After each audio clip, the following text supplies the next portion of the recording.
kurios dėka išmokau atskirti visur, kaip atrodo obelys, palinkėti joms vešlaus derliaus, nebūti nukirstoms, beširdžių statybų rangovų. Kai Vilniuje nukirto 100-metę liepą, nes jinai trukdė parkingui požeminiam, man net pritrūko žodžių, nors atrodo aš kaip ir žodžių žmogus, bet ir tada tą pačią savaitę mirė Alma Adamkienė. Ir man tai atrodė taip tarpusavy susiję, kad dvi tokios 100-metės išmintės išeina. Tiesiog vienos jau atėjo laikas, o kitos laiko datą baigti nusprendė kažkoks dėdė.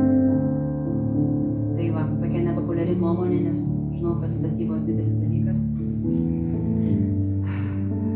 Bet reikia kartais paapeliuoti žmogui sąžinę. Tai jeigu nukirti esat medį ar daug kotedžų pastatėt Kunigiškėse, tai žinokit, kad galit sengiriai sumokėti 100 eurų ir išsaugosit 100 kvadratinių metrų.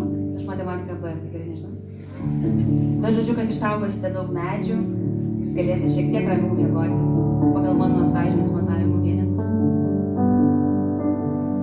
Tai jo, įsigyti miško rezidencijos šiek tiek.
Mes kepsim šviežias bandutes.